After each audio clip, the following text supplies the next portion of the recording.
Get your hands where I can see them, boy, before I put you down on this road like the nobody you are." The words landed in the wet October air the way a stone lands in still water.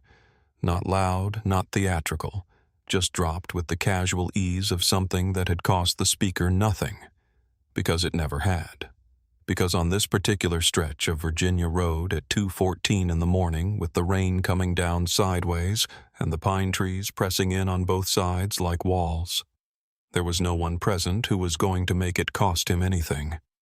And he knew that, and the knowing was in every syllable. Chief Petty Officer Elijah Cole sat in the back seat of the cruiser and breathed. In for 4 counts, hold for 4. Out for 4, hold for 4. A box, a container. Something to put the moment inside, so that the moment did not expand to fill all available space, the way difficult moments always try to do when you give them the room. The molded plastic of the back seat gave nothing, no warmth, no give, designed with the specific intentional discomfort of a space whose purpose is to communicate powerlessness to the person placed inside it. And Eli had been placed inside it with his wrists cuffed 2 notches too tight, the metal already beginning to bite in a way that was going to leave marks, the kind of marks that would be photographed later by people who understood what documented marks mean and how they travel through a system when they have the right documentation behind them. Through the rain-streaked window, the tree line of Route 9 moved past in the dark, indifferent, and patient pine trees that had been standing here since before this road existed, and would be standing here long after everything that happened on it tonight had been processed into the permanent record and settled into consequence. The red and blue strobes of the cruiser painted the wet asphalt in violent alternating color, turning the shoulder of the road into something that pulsed like a wound. Eli closed his eyes. He had been in places that made the back seat of a Virginia County police cruiser look like a waiting room at a dentist's office, places where the air itself smelled like something was permanently about to go wrong, where the silence between one moment and the next was the specific loaded silence of a situation that could change in a direction that could not be changed back. And in all of those places, in all of those moments, he had breathed exactly like this in 4, and hold 4, and out 4, and hold 4, because the breath was the only thing that was always in every circumstance entirely his. From somewhere outside, muffled by the roof of the cruiser and the drum of rain on metal, came the sound of Sam Cooke unhurried, certain the voice of a man who had survived things and made something beautiful out of the surviving still playing from Eli's truck, abandoned on the gravel shoulder with the interior light on, and the window rolled down in the rain, because he had done everything right, every single thing exactly right, and it had not mattered. And now his father's music was playing to an empty road while he sat in the dark and waited for the truth to catch up to the night. It would catch up. He had decided that in the first 30 seconds. He breathed and he waited, and he was very good at both. 20 minutes earlier, the road had been his. The 2020 Silverado moved through the rain at exactly 44 miles per hour, immaculate inside and out. Maintained the way Eli maintained everything that belonged to him, with the specific attentive care of someone who understands, at a cellular level that neglected things, fail at the worst possible moments. That the gap between a well-maintained piece of equipment and a poorly maintained one is most visible exactly when you need it most, and have the least time to address it. He had bought the truck with deployment pay in full, a fact he thought about sometimes when people looked at it in the particular way that people occasionally looked at it, the narrowed sideways appraisal that had nothing to do with the vehicle, and everything to do with the man sitting behind its wheel. A calculation being performed in real time about whether the thing being observed made sense in the context of the person observing it, and arriving at an answer that revealed more about the observer than about anything they were looking at. 31 hours stateside. 31 hours removed from the final operational debrief in Virginia Beach, from the handshakes and the standing down, from the careful, methodical process of trying to dismantle 8 months of a particular kind of alertness, and remember what it felt like to exist in a world where threats were not immediate and physical and constantly present in the peripheral vision, like a second shadow that moved independently of the light. His body still ran the operational habits the way a ship runs the memory of a storm. His hands at 10 and 2 on the wheel were completely still, but it was not the stillness of relaxation. It was the stillness of a man who has learned through years of hard necessity to be very, very quiet, in the way that only people who have needed that quietness to stay alive ever fully learn it. From the speakers came the music his father had loved, a 1965 Sam Cooke, recording the volume turned down low enough that it blended with the rain on the roof and the soft percussion of the wipers keeping time against the glass. The sound of a voice that had traveled through considerable darkness and come out the other side still whole, still certain, still capable of making something worth hearing out of whatever the darkness had left behind. Arthur Cole had collected vinyl records the way other men collect tools, with intention and care, each one chosen for a reason, each one filed in the correct order in the shelves that lined the living room wall of the Broad Street house in Richmond. And when he died 3 years ago, he left Marcus the collection and the implicit understanding that this music was the sound of a particular kind of endurance that ran in their family, like a current in a river underground and constant and essential to the whole shape of the thing. Eli played it every time he drove home from a deployment, because the ritual of it was how he crossed back over, how he reminded himself that the warm cab and the wet road and the pine trees pressing close on both sides were the real thing, the thing worth protecting and worth coming home to, and that what he was leaving behind in Virginia Beach was the other thing, the necessary other thing, but the other thing. The cabin was 4 miles up the road. Small 2 bedrooms, a porch facing the tree line, a wood stove he had installed himself with his neighbor Frank's help, and a YouTube tutorial, and a degree of stubborn persistence that Frank had found both impressive and exhausting in roughly equal measure, and the garden out back that had never once produced anything approaching a meaningful yield, but that Eli continued to tend every spring, because his father had grown tomatoes with the same dogged, faithful optimism, and Eli had come to understand somewhere in the last several years that it had never really been about the tomatoes. He was thinking about lighting the wood stove, about the specific quality of silence that a cabin in the Virginia hills contains at 2:30 in the morning when the rain is coming down, and there is nothing required of you and nowhere left to be when the lights appeared in the rearview mirror, red and blue, strobing violent and close, filling the entire mirror in an instant, and the something that had lived in his chest since he was 14 years old. The something that was older than fear and heavier settled into position like a familiar piece of equipment being taken off a shelf. He had driven this road for 2 years. He knew every curve of it.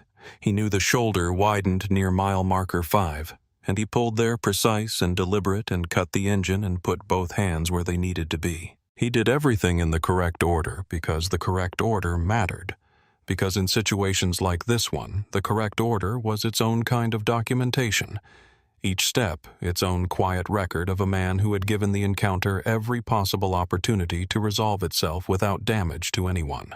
Signal right, check the speed 44 miles per hour inside the limit. Pull to the gravel shoulder at the section that widened near mile marker 5. Bring the truck to a complete stop. Put it in park. Cut the engine.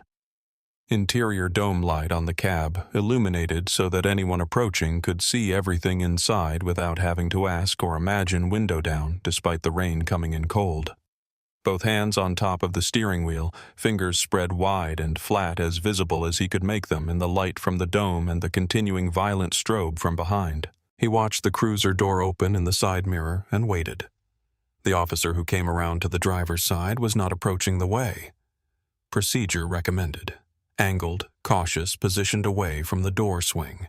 He was coming straight up the side of the truck, in the manner of a man walking towards something he had already fully decided about, his flashlight leading in front of him like a declaration rather than a tool cutting through the rain and finding Eli's face and holding there. He was young, maybe 27 or 28, thick through the shoulders with the leftover bulk of a former athlete who had not been in serious training for a couple of years, the football lineman's frame beginning to soften at the edges in the specific way of a body that was built for one purpose and had been redirected to another without anyone consulting it on the matter. His uniform was slightly too tight across the chest, the fabric straining at the buttons in a way that suggested he had put on the weight recently and had not yet made the mental adjustment that would allow him to acknowledge it by buying shirts that fit. Which was the kind of small detail that told you something about how a man handled the distance between the way things were and the way he needed them to be. His hair was cut close to the skull and the color of pale straw platinum blonde, going almost white at the temples in the rain, and his name tag read Calloway, and his left thumb was hooked into his belt loop in the automatic, thoughtless manner of a man confirming his authority through his hands. Because the gesture had always worked before, and he had never once had cause to examine why he did it or what it said about him that he needed to. He planted the flashlight beam directly in Eli's face and held it there. License, registration, insurance. Not a greeting commands issued with the tight authority of a man who finds the 2-second delay before compliance to be a form of insubordination requiring correction. "Good evening," Officer Eli said, and his voice was what it always was in these situations. The voice of a man who has been in enough rooms where panic is operationally useless, that he has trained it out of himself the way you train out any habit that doesn't serve the mission level, measured carrying in its steadiness. None of the performance of steadiness, but simply the thing itself. "They're in the glove compartment. I'll need to reach across to get them. Is that all right?" Calloway leaned in, bringing the smell of old coffee and something faintly chemical into the cab. "I didn't ask you for a conversation," he said. "I told you to hand them over." The word came a moment later. Boyd dropped into the wet October air with the casual ease of something that cost the speaker nothing. The way Calloway's thumb hooked his belt loop was casual, the way he had probably said it 100 times before on 100 dark roads and had never once had anything come back at him for it, because on those roads there was never anyone present who was going to make it cost him anything. Eli's jaw tightened by precisely 1 millimeter. His heart rate did not change. He had been in simulated interrogation environments designed by professionals whose specific expertise was breaking people down, and he had learned in those environments that the only response to an attempt at humiliation that actually protects your dignity is to decline the invitation to refuse to be humiliated. To catalog the word time, location, speaker, precise phrasing, and file it in the part of your mind that stores things that will matter later, the way documented facts always eventually matter. He reached slowly across the cab, right hand visible the entire time, and retrieved his license, his registration, and because he had learned across years of navigating exactly this kind of encounter on exactly these kinds of roads, his military identification card as well. On the passenger side, Sergeant Dale Reeves had come around the truck, a heavier man in his early 50s, moving with the deliberate pace of someone for whom urgency had stopped feeling. Warranted sometime around year 15 of the job, and his flashlight swept the truck bed, then the passenger seat, then the back, and then paused for a half-second on the tactical Garmin watch sitting on the center console, the kind of watch that costs more than 2 weeks of a patrol officer's salary, and that carries in its design the specific vocabulary of operational military equipment rather than civilian sporting goods. And Reeves's mouth opened slightly, and then he closed it, and he looked at the gravel at his feet.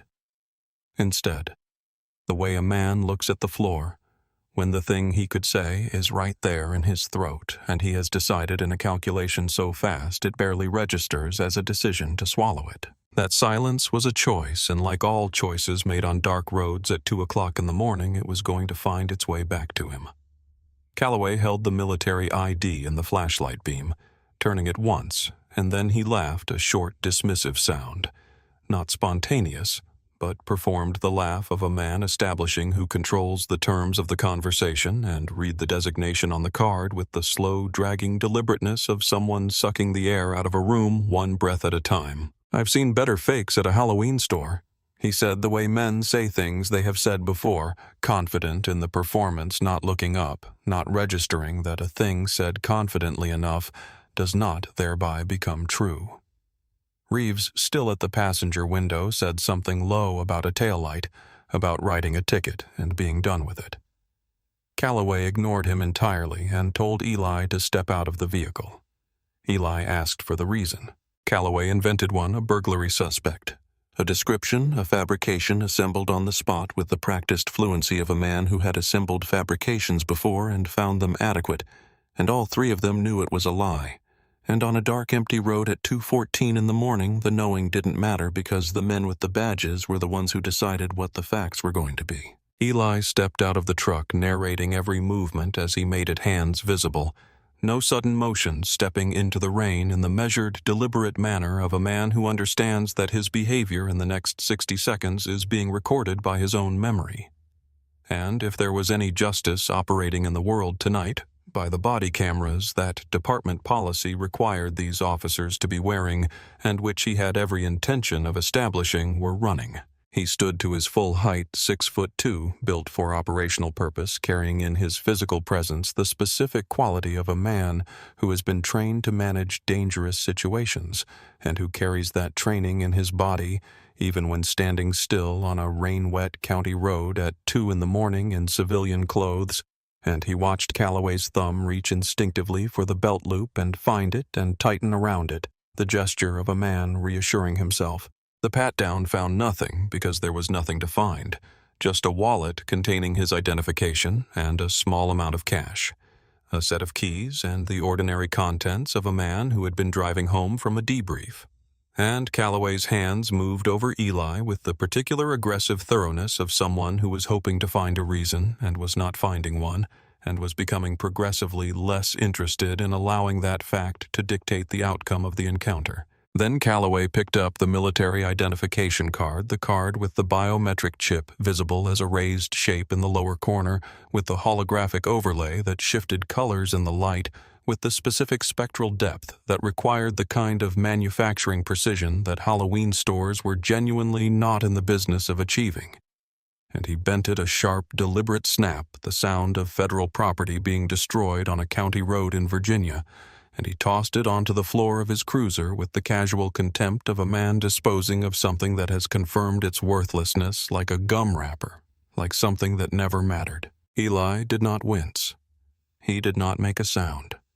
He looked at Calloway over his shoulder with an expression that contained no fear and no anger, only the specific, focused patience of a man who knows exactly what he is going to do next, and is completely willing to wait until he can do it. The patience of someone who has learned that patience is not the absence of response, but the deliberate delay of it until the response can be maximally effective. Calloway looked away first. The handcuffs went on 2 notches too tight, the metal biting hard into the skin above Eli's wrist bones in the specific way that would leave marks. The kind of marks that photographed clearly the kind that a medical examiner could date and describe and attribute to a particular type of restraint, applied at a particular degree of pressure, and Eli noted this the same way he had noted everything else tonight, with the methodical precision of an operator gathering field intelligence, filing each detail. In the record his memory was building with the patient, indifferent reliability of something that simply exists and waits to be used. He was shoved into the back of the cruiser and the door closed with the heavy institutional finality of a thing concluding, and through the rain-muffled roof he could still hear faintly the sound of Sam Cooke playing from the abandoned truck on the shoulder. The 1965 recording. The voice his father had loved. Unhurried and certain and entirely indifferent to what was happening on this road tonight. The sound of a man who had been through the fire and had not come out smaller on the other side. Reeves stood at the passenger window of the cruiser for a moment before getting in, and in the side mirror. Eli could see him looking at the truck on the shoulder, looking at the interior light still on, looking at the open window with the rain coming in, and the expression on Reeves's face in the side mirror was the expression of a man calculating the cost of what he had just decided not to say, and finding the number higher than he had expected, but paying it anyway because that was the habit, and the habit was very old. The back seat of a police cruiser is designed to be uncomfortable, the way a trap is designed to be inescapable, deliberately, functionally, with full intent.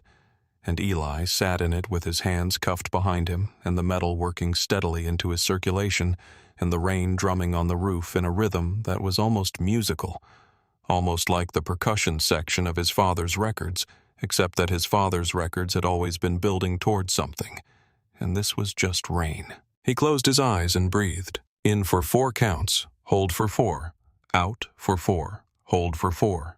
Box breathing, the technique that looks simple on a training slide and reveals everything it contains only when it is used in conditions where breathing itself requires effort, where the body is fighting the situation and the mind has to talk the body down from its own defenses. And Eli had used this technique in places that made this cruiser look like a spa, in rooms where the stakes of the next few hours were measured in irreversible human costs. And it had worked there, and it worked here, because the principle was the same regardless of the geography. By the 3rd cycle, his mind had cleared to the particular functional precision that his training produced the capacity to look at a hostile situation without the distortion that panic introduces to see it as it actually is, rather than as fear makes it appear in the first terrible minutes. He thought about his father. Arthur Cole had been a man of modest height and extraordinary patience, a machinist who worked 31 years in Richmond and who alongside that work read everything he could find: history, law, biography, the literature that nobody assigned in the schools available to him, but that he pursued on his own, because he understood that a mind that knows the shape of the world cannot be entirely surprised by the world's behavior. And when Eli was 14, Arthur had sat him down at the kitchen table on Broad Street and said the thing he had been building toward for years, the thing that was both warning and gift and inheritance all at once. You are going to be the most qualified man in many rooms you walk into, and some people are still going to see you last. Not because of anything you do, because of something they carry that has nothing to do with you and never did. And every time that happens, you're going to have to decide whether to spend what you have fighting the feeling or managing the situation. Fighting the feeling is understandable. Managing the situation is what gets you home. Eli had been 14 and thought he understood. He was 33 now, and he understood it the way you understand something that has cost you something completely, with the specific, expensive clarity that only comes from having had to use it many times in many different kinds of rooms. He thought about Vice Admiral Thomas Harlow, and he thought about the bent military ID on the floor of the cruiser, and something moved through him that was not rage. Something colder than rage and considerably more durable, the certainty of a man who knows exactly what comes next and who it comes for. He set it down. He breathed. He waited. The Harlow County Municipal Police Department occupied a squat brick building on the south end of town, built in 1979 and renovated once since in the manner of underfunded institutions.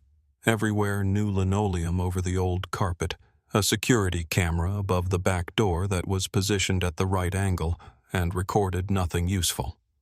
A fresh coat of paint on the lobby wall in a shade of beige that had been chosen by a committee and therefore pleased no one. And at 3 o'clock in the morning, it ran on the minimum necessary, which was Frank Odom behind the elevated front counter. A heavy-set man in his mid-40s who had 24 years in this building and 14 months remaining before his pension, and who had developed over those years an almost meditative professional indifference to almost everything. He was reading a novel when the back door opened and Calloway walked Eli in. "What do we got?" Odom asked, not looking up from the page. Calloway read the charges with the satisfied tone of a man reporting a successful hunt, resisting arrest, failure to comply, suspicion of burglary, possession of a forged federal document.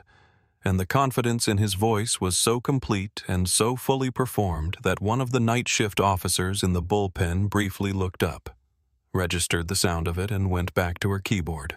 Odom set the novel down and looked at Eli.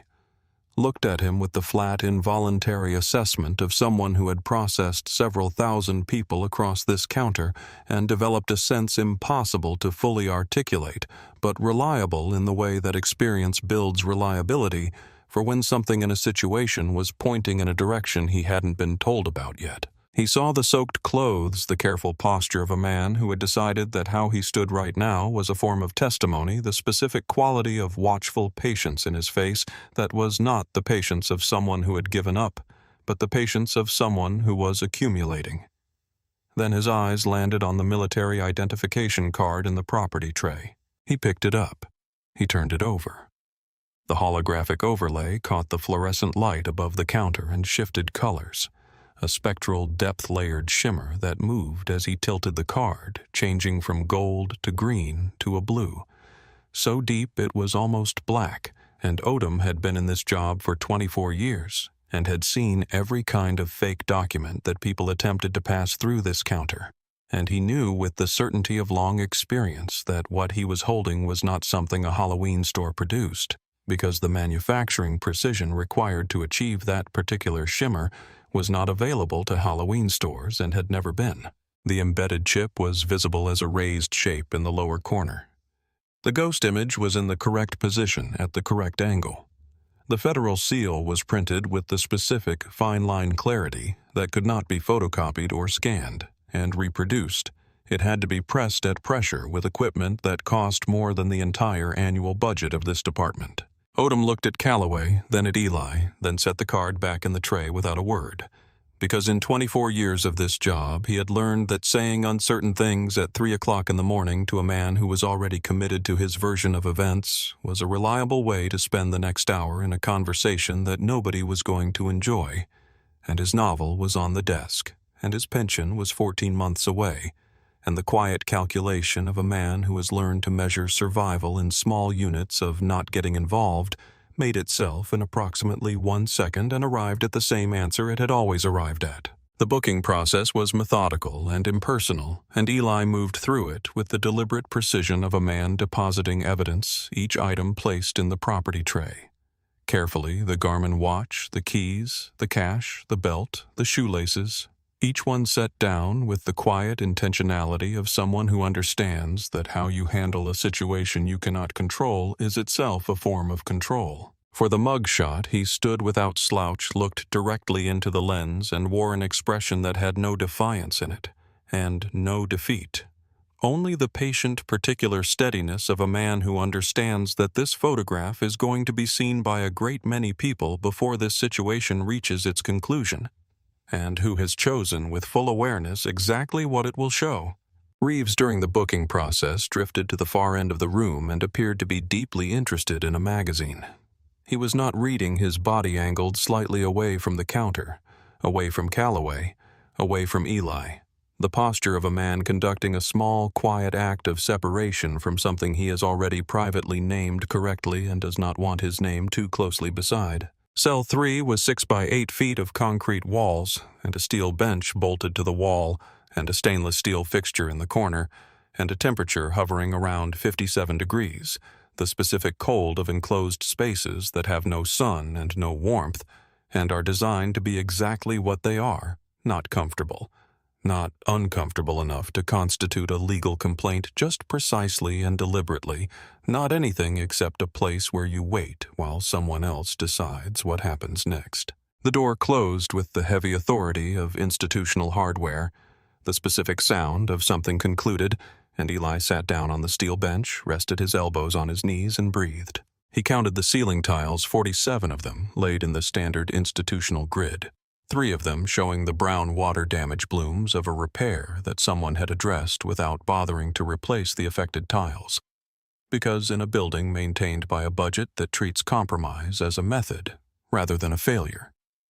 That was the kind of decision that got made, and he counted them. Not because the number mattered, but because the act of counting was a form of mental occupation, a task given to the mind, so that the mind would not run itself down unproductive channels, which was something he had done in places considerably more threatening than this one, and found reliable every time. He slept in 90-minute cycles, waking at the end of each by internal clock, a capacity that 8 years of unpredictable operational schedules had either built in him or revealed had always been there. He was no longer certain which, and it seemed to him that the distinction might not matter. He thought about a valley in eastern Afghanistan where the air had the particular quality of air that is always about to become something worse, where the silence between moments had weight and texture, and could be read the way experienced operators learned to read silence as a language of imminence, and how he had moved through that silence for weeks with his team around him, each of them managing the same fundamental human difficulty of performing precise, skilled work in conditions designed to make precision impossible. This cell was not that. This cell was cold and bureaucratic and unjust, but it was not that, and the knowing of it was itself a kind of resource. The way all comparisons to worse things are resources when you need them.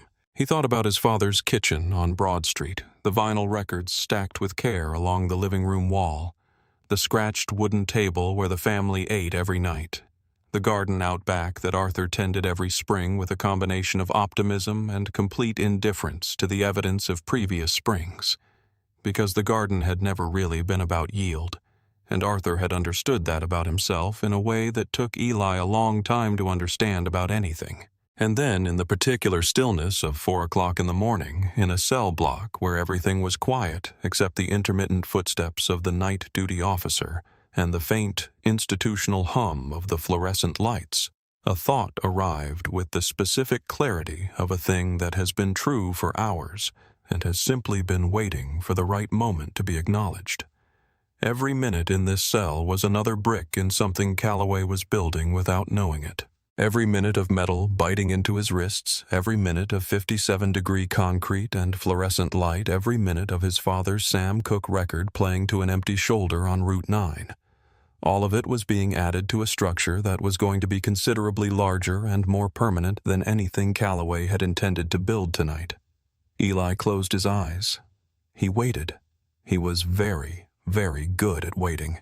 The deputy who came through with the food tray at 6 in the morning was 23, maybe 24, moving through the cell block with the careful deliberateness of someone who has not yet fully made peace with the authority the badge confers, and therefore handles it more conscientiously than the people who have made that peace and stopped thinking about it, which was Eli had observed over years of interacting with people in uniform, one of the reliable patterns of the profession. The newest ones were often the most careful, and the most careful were often the ones most worth treating with courtesy. He slid the tray through the slot, stale wheat bread, a small carton of orange juice, a paper napkin without comment, and then paused at the clipboard he was carrying with the expression of a man double-checking an arithmetic problem he wasn't entirely certain about. "Phone call," the deputy said, addressing the observation to the door more than to Eli. "You can request it now if you want." "I'd like to make that call," Eli said. "Thank you." The deputy blinked the courtesy slightly unexpected in this particular context, which said something about what the context had trained him to expect, and led Eli to a wall-mounted phone in the corridor outside the cell block, an old landline with a handset and a list of bail bondsman numbers taped to the wall beside it. Eli did not look at the list. He dialed from memory a number he had carried in his head since his 3rd deployment, not because he had ever expected to need it from a county jail in Virginia, but because an operator memorizes the things he might need, the way a pilot memorizes emergency procedures, not out of pessimism, but out of the specific understanding that the thing you haven't prepared for is invariably the thing that shows up at the worst possible moment in the worst possible form. The line rang twice. A duty officer at the Judge Advocate General's office attached to Naval Special Warfare Command in Virginia Beach answered with military efficiency, identification, no pleasantries, the mode of communication of someone whose job is to receive information accurately and act on it immediately. Eli kept his voice low and calibrated delivering the field report in the order that would be most useful to the person receiving it. His name, his designation, his location, the arresting officer's name. The charges listed the current status of his military identification card and the condition of his wrists. Facts sequence. Current status. No editorializing because the facts were more than sufficient and he knew it. There was a pause on the other end. 2 seconds, maybe 3. The controlled pause of a man sitting forward in his chair and reaching for a pen. Do not speak to local law enforcement again. Do not answer questions. Do not sign anything. We are moving immediately. Understood, Eli said. Thank you. He hung up, walked back to his cell with the deputy, and sat back down on the bench in the same position, elbows on knees, spine straight against the cold, and allowed himself for just a moment the smallest and most private version of a smile. Not satisfaction. The acknowledgement of a mission that had just reached its next phase correctly. In the break room down the hall, Wade Calloway was telling the story to a half-awake officer named Garrett, who was waiting for his coffee to finish brewing, and the version Calloway was telling had the shape of all the versions he had told before.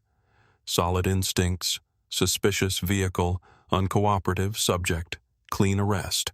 And he was telling it with the full, unhurried confidence of a man who has told stories like this many times, and found reliably and without exception that confidence applied with sufficient consistency performs the function of truth in most rooms, with most audiences, and produces the same outcome as truth, while requiring considerably less of the speaker. His left thumb was hooked into his belt loop. He hadn't noticed. "Nice truck for a nobody," he said at one point. Not as the main point of the story, but as a detail, the kind of aside that reveals the thing underneath the story. Because the truck had bothered him from the moment his headlights caught it on Route 9, the specific low-grade irritation of a man who needs the people he stops to occupy the position in the world that his story about them requires, and occasionally finds that the arithmetic doesn't cooperate, that the evidence on the shoulder of the road is pointing in the wrong direction, and that the only available response to that inconvenience is to apply more force until the evidence agrees to tell the right story. He was not afraid. He had never been afraid after an arrest. The report was already in his system, organized into the clean procedural language that the department's template provided. Suspect displayed erratic behavior, failed to comply with lawful directives. Probable cause established based on matching description from active burglary investigation. And the overnight sergeant had not been the type to complicate things, and whatever public defender the guy managed to pull in the morning would look at the charge sheet and recommend a plea to something minor, because that was how the process worked. That was how it had always worked. The machinery turning the same direction. It had always turned, producing the same outcome. It had always produced reliable as anything built to run on the assumption that certain kinds of people have no one important to call. Garrett poured his coffee and made a sound that might have been agreement, and went back to his desk, and Calloway finished the story to an audience of one in a room that smelled of burnt coffee and the specific stale atmosphere of a space where people spend time waiting to go somewhere else. And he felt the particular settled satisfaction of a man who has done what he came to do and found it adequate. He drove home as the sky was beginning to lighten, his left thumb hooked into his belt loop the entire way, the gesture so automatic that it had long since ceased to be a gesture at all, and become simply the way his hand rested when it had nothing else to do. The physical signature of a kind of ownership so thoroughly assumed that it no longer required thought. He slept well. Dale Reeves sat at his kitchen table at 5:50 in the morning with a glass of water he hadn't touched, and a supplemental report form blank in front of him and a pen in his right hand that he kept picking up and setting down and picking up again.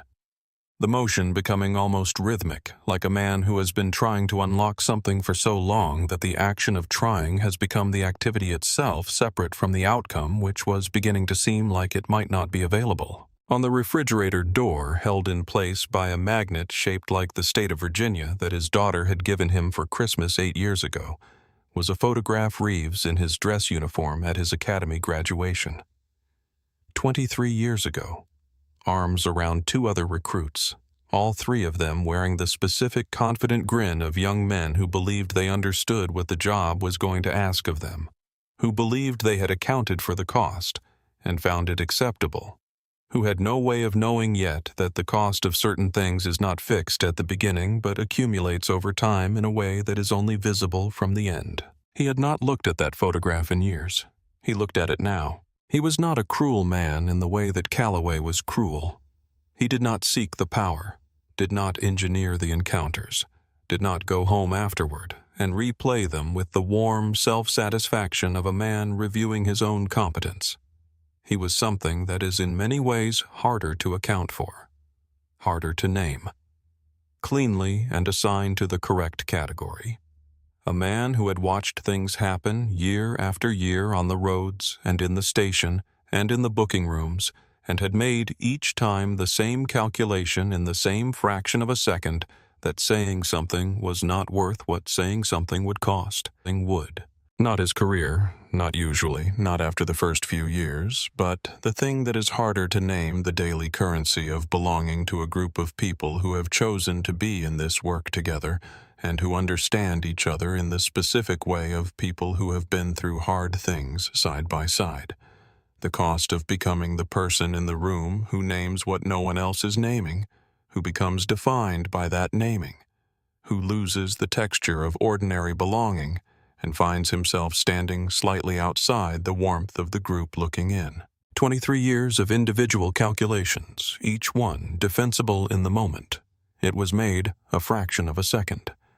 A mouth that opened and closed, a pair of eyes that found the gravel instead of the military ID in the property tray, adding up to something that was not defensible when totaled, when laid end to end, and examined as a pattern rather than as a series of isolated moments, each one small, each one survivable, each one costing less than it appeared to cost in the moment, and more than it appeared to cost across 23 years of practice. Filing the supplemental report accurately would mean writing down what he had seen on Route 9 and what he had chosen not to say, which meant attaching his name to a document that established clearly and permanently that he had been present for every relevant moment and had made a series of conscious decisions not to intervene in any of them. Filing it the other way would mean adding his name to a lie that was already fully formed, without his help already entered into the system, already sitting in the record, where it would sit for as long as records were kept, which in federal investigations was, as Reeves had come to understand somewhere in the last several hours, a very long time. He discovered at this kitchen table, in this kitchen, in this house he had owned for 17 years in this county where he had worked his entire adult life, that he was no longer capable of doing either one without it costing him something. He was not willing to spend something that had a name. He was not yet ready to say out loud, but that was becoming less avoidable by the minute. He left the form on the table. He went to lie down. He did not sleep. The photograph on the refrigerator stayed where it was, and the two recruits on either side of his younger self kept grinning at the camera with the confident grin of men who believed they understood what was going to be asked of them, and the Virginia-shaped magnet held everything in place the way it had always held everything in place reliably and without comment. Lieutenant Commander Angela Voss was at her desk at 6:15 when the duty officer's notification hit her screen, which was not unusual because she was almost always at her desk by 6:15. Operating from the working premise developed across 12 years in JAG, and refined across every significant case she had handled in those 12 years, that preparation was the only reliable advantage in a profession built entirely on managing situations that have already gone wrong. That by the time a situation reaches her desk, it has already acquired momentum in a particular direction, and the only question is whether the response can generate sufficient counter-momentum to redirect it before the direction becomes permanent. She read the notification with the particular stillness of a person whose mind has fully engaged a problem, like a door swinging shut, like a room that has been declared a different kind of space. Everything in it, reclassified and reorganized according to the new purpose. And then she opened a fresh document and began writing the list of what needed to happen in what order, which was a habit so fundamental to how she worked that she did it before she did anything else because the list was the plan, and the plan was what separated a response from a reaction. 4 phone calls in 9 minutes. Each of the 4 people she reached began rearranging their day before the call was finished, because the case she described to them had the specific quality of urgency that does not require embellishment. An active duty SEAL with a top-secret clearance, arrested on a fabricated charge. His federal credentials destroyed by a county officer currently sitting in a county jail with cuff marks on his wrists. The facts were sufficient, and Voss was not a woman who embellished sufficient facts. She pulled Eli's service record and read it in the 7 minutes it took for her staff car to arrive. 8 years of service, 3 combat deployments, 2 naval special warfare commendations, 1 classified distinction that appeared in the file as a reference number rather than a description, a record that communicated in the dense operational language of military service files, the outline of a man who had been placed in extraordinary situations and had performed in them at a level that was noted and documented and filed in the part of the record that the institution saves for people it considers genuinely essential to its function. She was in the staff car before 7 o'clock with the Pentagon envelope sealed and signed on the seat beside her, and the drive to Harlow County already mapped in her phone 47 miles, 53 minutes in morning traffic, and she used the first 20 minutes of the drive to prepare for every possible direction the arraignment could take because the arraignment was where this would be determined, and she intended to have an argument prepared for every version of it. She had been doing this work long enough to know that justice in a room like the one she was heading toward does not arrive because the truth is obvious, and everyone can see it. It arrives because someone prepared for the specific obstacles that stand between the obvious truth and the record that will outlast the morning, and then dismantled those obstacles one by one with the patient, methodical efficiency of a person who has decided that the outcome of this situation is not negotiable, and who is willing to do whatever the preparation requires. She turned onto the highway and drove steadily toward Harlow County in the early October morning, and the rising sun came in sideways through the windshield, and she didn't lower the visor because the light didn't bother her, and she kept her eyes on the road. Vice Admiral Thomas Harlow was awake before 6, which was not unusual, the residue of decades that had required it, the body's deep habit of early rising that persists long after the operational necessity that built it, like a groove worn into wood by water that continues to channel the rain long after the original current has changed course. He was in the kitchen of his residence in Virginia Beach, standing at the counter with a cup of coffee going cold beside him and the early morning news playing without sound on the television mounted on the opposite wall.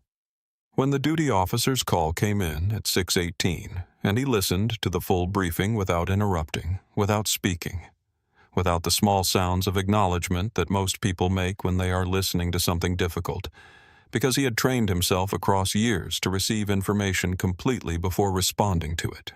Understanding in the specific hard-won way of a man who has been responsible for consequential decisions that the impulse to respond before a briefing is finished is almost always the impulse to assert control before you have enough information to use it correctly. When the duty officer finished, Harlow said 2 words: "Get everything."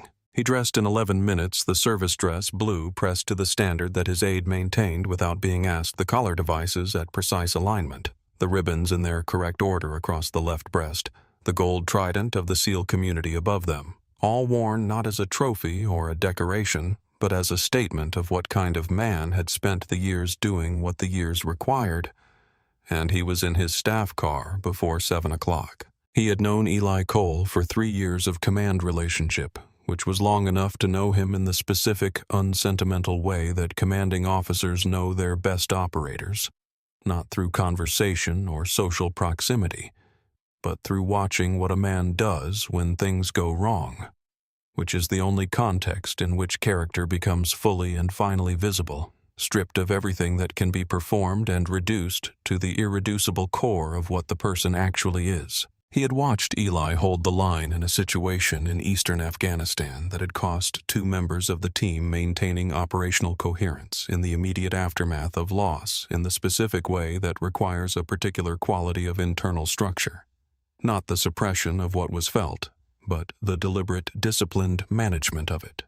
The choice to grieve correctly rather than to not grieve, which is a distinction that only people who have been through it understand in their bodies rather than their heads. He had received after each of Eli's deployments a personal call from his mother Vivian that he made himself picking up the phone and dialing the Richmond number and telling her that her son was alive and had done something worth being proud of, not from an aide, not as a form letter, because that call was something he had decided long ago was part of what the job meant, and he was not a man who revised those decisions once he had made them.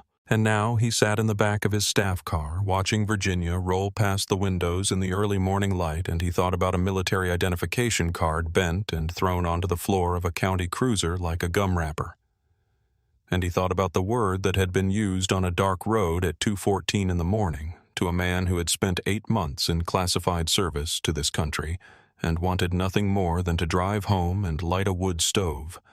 And something went very still in him, not rage, because rage was not what this required, but something that is underneath rage, the specific quality of resolution that arrives when a man of certain experience and certain authority encounters a situation that falls clearly without ambiguity or qualification within the category of things he will not allow to stand. He despised two things above everything else, with the particular intensity of a man who has organized his professional life around specific principles and finds their violation genuinely intolerable officials who restricted his operators, while those operators carried the risk, and anyone who disrespected the uniform in any form, the uniform meaning not the cloth, but what the cloth represented, the commitment and the sacrifice, and the specific costly dignity of people who had chosen to put themselves between danger and the rest of the country, and asked for very little back except to be treated as what they were. He was already building what he was going to say. Special Agent Carl Briggs arrived at the FBI's Richmond field office at 6:50 on a Thursday morning to find a notification on his screen that he had been expecting in the way that a geologist expects an earthquake in a known fault zone, not predicting the specific moment, not knowing which morning or which road or which officer, but understanding with the confidence of someone who has been studying the pressure building in a particular place for a long time that the conditions had been present for an extended period, and that the question had never really been whether, but when. He had spent 6 months building a file on Route 9 through Harlow County methodical, careful the kind of work that looks like nothing from the outside, because it consists almost entirely of records requests and spreadsheets and cross-referencing, and the slow accumulation of a pattern that is only visible when enough data points are laid end to end that the shape they form becomes impossible to explain as coincidence. Traffic stop records from the Harlow County PD going back 18 months cross-referenced against the demographic information available from vehicle registration and license data, the race of the driver, the origin of the vehicle, the stated reason for the stop. The outcome had produced a pattern that corresponded more reliably to the first variable than to any documented traffic violation. A pattern that was legible as a blueprint, once you had enough data to read it, and that had the specific signature of something that had been operating for long enough to become invisible to the people inside it. Civil asset forfeiture logs, the mechanism by which property could be seized from people stopped on the road without a criminal conviction on the basis of a suspicion that could be documented retroactively, showed the same pattern, the same demographic signature, the same geographic concentration on the Route 9 corridor between the county line and the municipal limit. 3 prior complaints filed by 3 separate individuals in 3 separate incidents over the preceding 14 months described in language so similar that they might have been written from the same template.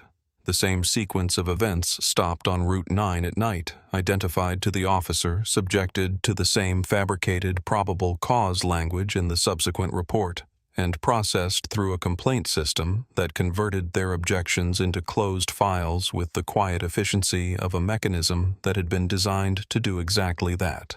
What Briggs had needed, what he had been waiting for, with the specific patience of a man who understands that cases are built on predicates.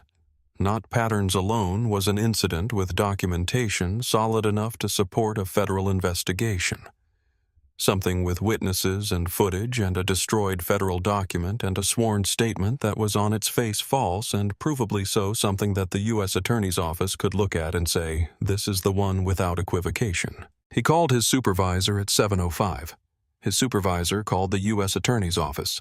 Things began moving with the momentum of a process that has identified its predicate and is fully ready to move, which is a different kind of momentum from a process still looking for one. And Briggs felt the difference in the way you feel the difference between pushing against something immovable and pushing against something that has just begun to go. He pulled Calloway's full service record on his second screen and found 3 lines into the personal history section, the Marine Corps enrollment at 19 and the administrative separation at 3 weeks, and he read it twice and then filed it without comment in the section of his notes labeled psychological context, which was the section where he stored things that explained the shape of a behavior without excusing it. Darnell Webb was 19 years old and had lived in Harlow County his entire life, which meant he knew it the way people know the place they grew up in, not through study or research, but through the accumulated texture of thousands of ordinary days in the same streets and the same buildings and the same conversations with the same people, the specific intimate knowledge of a place that lives in the body rather than the mind. He was standing outside the Gas and Go across the street from the Harlow County Municipal Courthouse at 8:47 on a Thursday morning phone in the pocket of his jacket, waiting for his uncle who worked the early shift at the hardware store 2 doors down, and who was supposed to give him a ride to his community college class at 10. And the morning was ordinary in every respect, cold October pale smelling of coffee from the diner on the corner, until it wasn't. The military vehicles came around the corner with the unhurried certainty of things that know exactly where they are going. 2 dark green Humvees and a black Suburban with government plates, and they parked at the courthouse curb with the settled, immovable authority of vehicles that have been placed exactly where they are and have no interest in being anywhere else. And Darnell stood on the sidewalk and looked at them the way you look at something that doesn't fit the frame of the ordinary morning you were having, and felt the specific sensation of being present at something significant before you know what it is. He pulled out his phone and pointed it at the courthouse windows. He was not a political person, not an activist, not someone who thought much about the mechanisms of justice or the structures of power in the particular analytical way that people who think about those things tend to describe them. He was just a 19-year-old black kid from Harlow County, who had grown up knowing what this courthouse looked like from the inside and from the outside, and who understood in his body in the way that comes from having had certain kinds of experiences in certain kinds of places, that whatever was happening behind those windows was something he needed to keep his phone pointed at. His hands were steady when he pressed record. They would not stay steady for long. The Harlow County Municipal Courthouse shared a wall and a corridor with the police department, and Judge Eleanor Marsh had spent 15 years in it, learning through the specific patient attention that distinguished her practice from the mere performance of judicial function what the building was actually telling her, which was frequently different from what it appeared to be saying on any given morning. The way the morning docket's apparent simplicity could conceal the pressure building behind it. The way the gallery's apparent ordinariness could communicate something about what had happened outside the room that would only become clear once the room itself began to respond to it. She took the bench at 9 o'clock and moved through the early docket with the efficient, unperformed competence of a person for whom doing the job correctly is its own sufficient motivation. A gas station theft. A DU. I continued from the previous Friday a domestic disturbance that had been continued twice already and was no closer to resolution the ordinary machinery of a county court, processing the ordinary weight of ordinary wrong. In the gallery, Wade Calloway sat with his legs crossed and his coffee cup balanced on his knee, and the expression of a man watching a film he has seen before and knows ends the way he prefers, which was a quality of ease that had never quite left him in arraignment rooms. Because arraignment rooms were in his experience the place where the power geometry settled into its permanent form, the people he had arrested on one side in orange in chains diminished by the machinery of the process itself, and him on the other side in his own clothes, in a seat he had chosen free to leave whenever he wanted. He loved that geometry in a way he had never examined. His left thumb was hooked into his belt loop, the same belt loop as always, the same gesture. The gesture so deeply habitual by now that it had become invisible to him that he no longer knew he was doing it any more than he knew he was breathing. Beside him, Sergeant Dale Reeves stared at his coffee cup with the expression of a man looking at something that is not a coffee cup. The expression of a man looking at the blank supplemental report form that was still on his kitchen table on Elm Street, at this very moment unsigned. Unsubmitted and absence in the official record that had the specific weight of a presence. Calloway said something low, something about whether Eli would request a public defender, and whether the public defender would recommend the plea before lunch, and Reeves heard it and did not respond.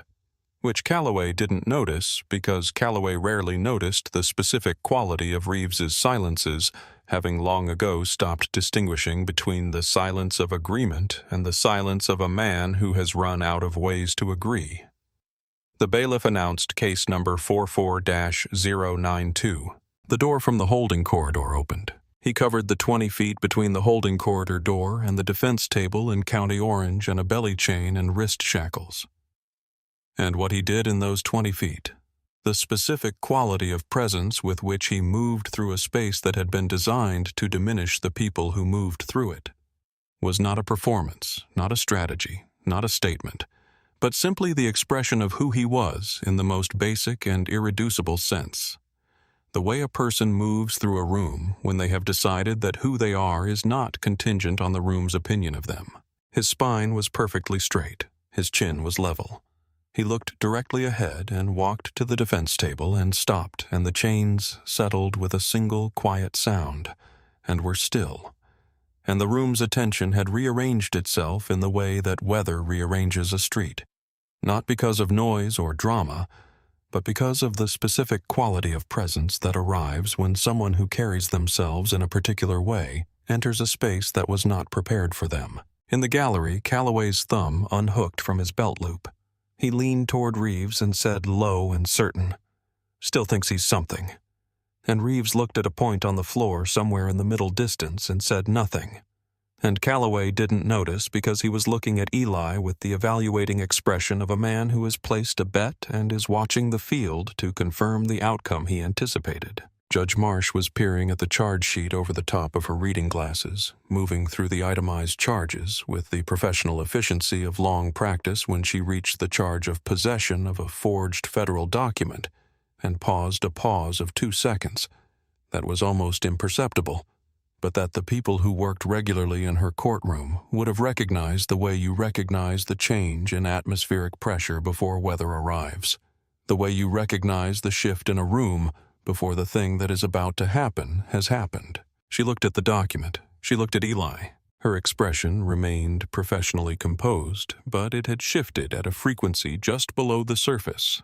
Not doubt, not alarm, but the specific quality of professional attention that arrives when a judicial mind trained for 15 years to distinguish between the appearance of a thing and the thing itself encounters a discrepancy between those two versions that cannot be resolved by the available information and requires more information before it can proceed. She was about to speak when the back doors of the courtroom opened. The sound arrived before the visual footsteps on hardwood heels measured, and certain moving at the pace of a metronome, the pace of someone who has determined exactly how they will enter a room before entering it. Not the hurried pace of a lawyer arriving late, not the drifting pace of someone uncertain of their destination, but the steady, unhurried, deliberate pace of a person for whom every movement is the result of a decision already made, and every head in the courtroom turned before anyone consciously decided to turn the way.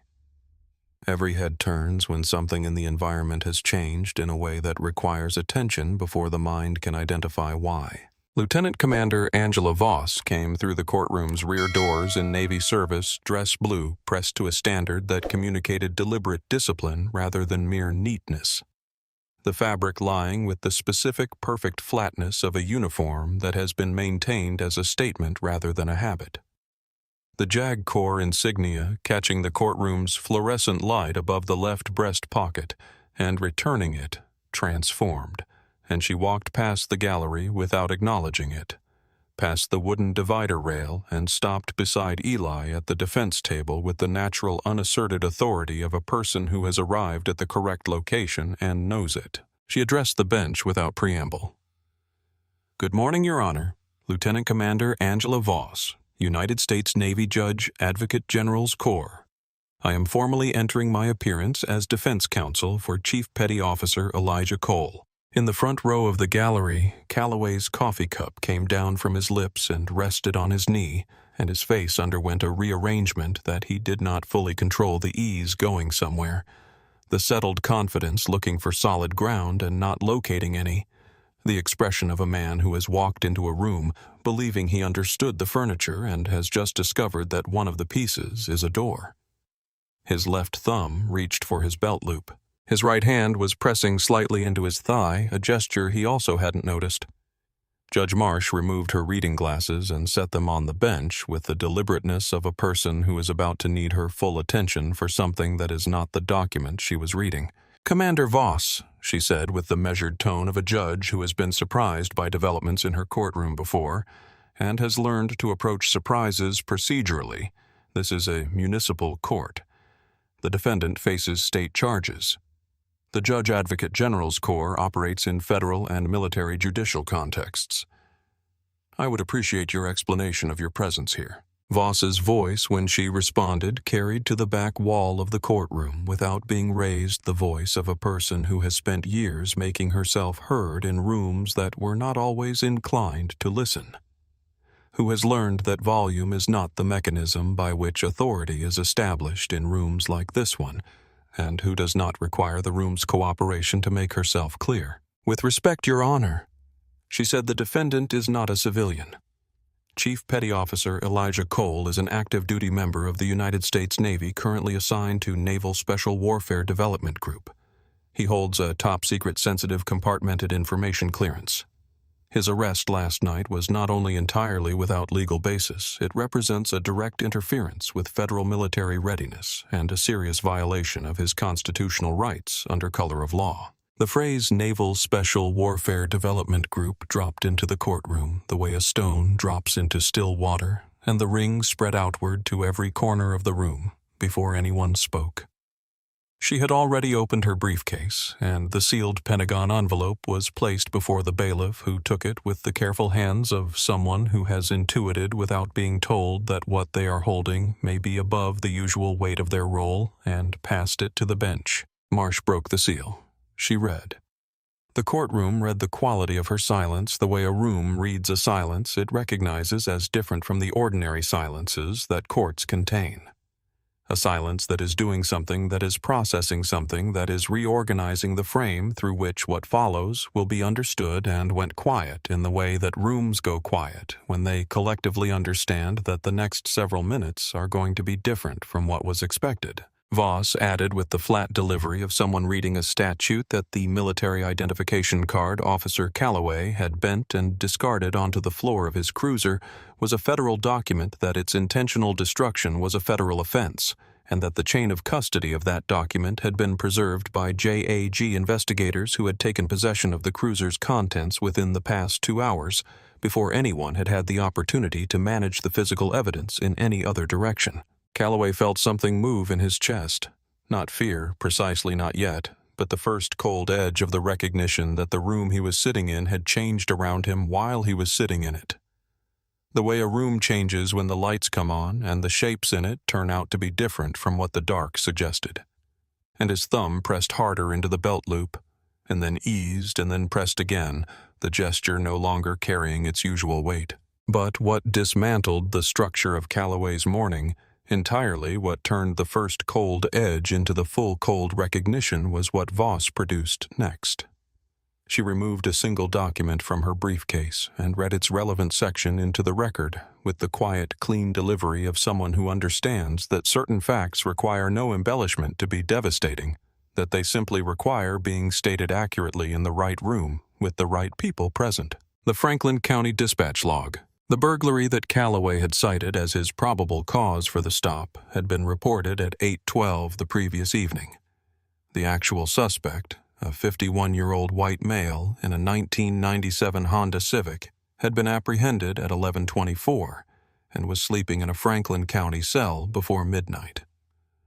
Chief Petty Officer Elijah Cole had been pulled over at 2:14 in the morning, 2 hours and 50 minutes after the case was closed, in a different county, driving a truck that shared with the apprehended suspect's vehicle, nothing except 4 wheels in the category of being motorized. Calloway had written on a sworn police report that the stop was initiated because the vehicle matched a suspect description. That statement was on its face a lie. Every person in the courtroom who was capable of arithmetic, which was all of them, had now done the arithmetic, and the arithmetic did not resolve in Calloway's favor. And the whispers beginning in the back rows had the specific quality of whispers that are not expressing doubt about what they have just heard, but processing the confirmation of what they already suspected. And Calloway could hear them, and the hearing of them was the specific experience of understanding that the room is no longer arranged in the way you believed it was arranged. Reeves, who had come to the gallery after the shift change and was sitting 2 seats from his old position, was looking at his hands with an expression that had moved past calculation entirely into something quieter and more final. The expression of a man who has been doing an accounting in his head for several hours and has just received the last figure and understood that the total is not going to come out even. Judge Marsh looked at the document for a long moment. Then she looked at Eli, still standing at the defense table in county orange and chained spine straight. Expression holding the patient certainty of a man who has been waiting for exactly this and was always entirely certain it was coming. And the quality of her attention toward him had changed completely. The professional composure still in place, but inhabited now by something that was unmistakably and specifically indignation. The room was building toward something. And outside, through the courthouse windows, Darnell Webb's phone was steady and recording, and his eyes were wide. It was subtle. First, a deep thrum felt in the soles of feet before it registered as sound, the way you feel certain kinds of engines. Not as noise, but as pressure, as vibration, transmitted through the floor and through the chair and through the bones of anyone sitting in the room. The unmistakable signature of heavy diesel vehicles decelerating outside in the controlled, coordinated way of things that know exactly where they are stopping and intend to stay there. Through the courthouse's high windows, several people in the gallery had turned to look even before the sound became fully audible because something in the building's shift had communicated itself through the floor in a way that said, "Pay attention." And what they saw outside was 2 dark green military Humvees sitting at the curb with the specific settled posture of vehicles that have been placed exactly where they are, followed by a black Chevrolet Suburban with government plates positioned in the center of the road, with the kind of authority that assumes no one is going to question its position. The courtroom doors opened. 2 Navy Master-at-Arms personnel came through, first moving to the doorway positions on either side with a coordination so natural and unrehearsed looking that the absence of visible instruction was itself the instruction. These were men who had been doing this for long enough that the choreography had become instinctive.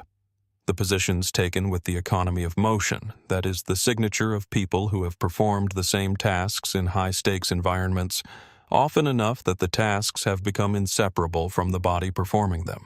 Their eyes moved through the courtroom in a single professional sweep, accounting for every person, every exit, every relevant detail, without any change in their expressions, without any of the visible effort that the sweep required, the effort having long since been absorbed into the automatic. They were not there to threaten. They were there because at this level this was what was present when the man arrived, not as ceremony, not as display, but as function. Then the shoes appeared in the doorway. Black leather mirror polished to a finish that caught the courtroom's fluorescent light and returned it transformed a shine that requires 20 minutes of careful attentive work and that communicates without a single word that the man wearing these shoes holds himself to a standard that does not negotiate with circumstance or convenience, or the specific laziness that most people permit themselves when no one is evaluating the output. They touched the hardwood floor with the measured weight of a step that had been taken the same way at the same pace for decades. Not military rigidity, but something deeper than rigidity. The physical grammar of a man for whom discipline is not a performance undertaken for observation, but a state maintained in the absence of observation, maintained because it is what he is, rather than what he does for the benefit of others. The uniform resolved as Vice Admiral Thomas Harlow came fully through the doorway. Navy service dress, blue gold flag, officer stripe, running down the outer seam of the trousers, with the quiet authority of something that has never needed to announce itself. The cuff braid dense and earned. The chest a landscape of ribbons covering the left breast in the organized language of 30 years of rendered service. And above all of it, the gold trident of the Naval Special Warfare Community, worn not as a trophy, but as a statement of what kind of man had spent those years doing what was required in the places it was required. 3 silver stars on his collar. The courtroom did not gasp. It stopped, all of it simultaneously, with the completeness of a room that has encountered something outside its frame of reference and has paused in the specific stillness of recalibration. The shifting of feet, gone, the rustle of papers gone. the background murmur of people going about their morning replaced in an instant by a silence so total that the fluorescent lights became audible for the first time, buzzing faintly in the air, like something that had always been there and had only now been noticed. Harlow's eyes moved through the room with the precision of someone who knows exactly what they are looking for and does not require the room's cooperation to find it, bypassing the bench, bypassing the gallery, bypassing every other person in the space, until they found Eli Cole at the defense table in County Orange in chains and stayed there. And Eli in chains in the orange jumpsuit of a county holding facility with his wrists shackled and a belly chain crossing his abdomen came to attention. His heels came together. His shoulders squared. His chin came up. He stood at attention the way he had stood at attention 10,000 times before, with the precision of a man for whom this is not a gesture, but a way of being, the specific, particular dignity of a person who has decided that what he is cannot be changed by what has been done to him. It was the most quietly devastating thing the courtroom had ever seen. Harlow walked down the center aisle of the courtroom at the same measured pace with which he had entered it, and he did not look at the gallery as he walked, and he did not look at the bench. And when he passed the row where Calloway was sitting close enough that the movement of air registered close enough that Calloway's throat tightened in the specific way of a person who has suddenly understood that the space around them has changed in character. Harlow did not acknowledge him, did not look at him, walked past him with the specific quality of not looking that is different from simply not seeing the deliberate, intentional non-acknowledgement of a man who has decided that the person in question is not worth the expenditure of attention. Calloway might as well have been furniture. Harlow stopped behind the gallery rail and turned to look at Calloway directly, and the room was quiet enough that Calloway's sharp intake of breath was clearly audible to the people in the nearest 4 rows. A small, involuntary sound of a man registering something that his body understood before his mind had fully processed it. "Are you the man, Vice Admiral?" Thomas Harlow said, his voice not raised, not theatrical, carrying in its steadiness the full weight of everything that stood behind it. 3 stars, 30 years. The valleys and the decision rooms, and the calls to mothers after deployments, and the specific, hard-won authority of a man who has never once said something he did not fully mean, who put those chains on my chief. Calloway's face in the space of several seconds moved through a sequence of expressions that corresponded to the stages of a particular kind of understanding. The understanding that arrives when you discover the distance between the position you believed you occupied in the world and the position you actually occupy, and find it to be not horizontal but vertical, a drop rather than a gap, and find at the bottom of it nothing to land on. His left hand reached for his belt loop. There was no belt loop. He was in civilian clothes, and his hand found only the fabric of his trousers. And he stood with nothing to hook onto and nowhere to put himself. And the gesture that had been the signature of his authority for 8 years on the roads of Harlow County reached for the thing it needed, and found nothing there, and the finding of nothing was in that moment the whole story. "Yes," he said, and the word came out barely above a whisper, and in the silence of that courtroom, it was the loudest thing in the room. "You will address me as Admiral Harlow said, with the patience of a man explaining something that should not have required explanation." "Yes, Admiral." Harlow turned to the bench with the formal precision of a flag officer addressing a court and apologized briefly for the disruption to the proceedings, and then said what he had come to say. Eli's clearance level, his operational designation, the operational significance of what had been done and what it had endangered. Stated with the clipped efficiency of a man who has been delivering briefings for 30 years and understands the value of not using more words than the situation requires, and then in the plain language of a man who has no use for diplomatic cushioning when plain language is what the situation needs in a room with enough witnesses to make what was said a permanent part of the record, he named the reason. The reason this had happened was the color of Elijah Cole's skin, and that fact was a stain on the uniform that Officer Calloway had presumed to wear, and that was a sentence that Harlow said the way he said everything, looking directly at the person he was saying it to, with no elevation of voice and no modulation for comfort, because the comfort of the person hearing it was not a factor he had weighed in deciding whether to say it. He turned back to Calloway. "I have sent men into places," Harlow said, and his voice dropped to the register that operators referred to as command voice. Not loud, not theatrical. Simply impossible to look away from the voice of a man who has used words in rooms where words were the last available instrument and needed to be sufficient, where the air itself smelled like something was always about to go wrong. Every single one of them came home knowing exactly what they had risked and exactly why it was worth risking. What Chief Cole was risking on Route 9 was a drive home. 44 miles per hour, his father's music, a wood stove waiting at the end of the road, and you, Officer Calloway, you turned that drive into the most dangerous thing he had done in 8 months. The silence that followed was not the silence of a room that had nothing to say. It was the silence of a room that had understood something it would not forget. A room that had been reorganized by what it had just heard in the way that certain things reorganize the rooms they enter simply by being present in them, by being undeniably, unmistakably true, and by being said without apology in a space that had not previously been willing to contain them. In the back row of the gallery, a woman who had come in for a routine matter quietly gathered her bag from the floor and held it in her lap, and did not leave, because leaving in this moment felt like a failure of some kind, like turning away from something that required witnessing. Reeves's hands were on his thighs, and he was looking at them with the expression of a man who has been counting something in his head and has just arrived at the total.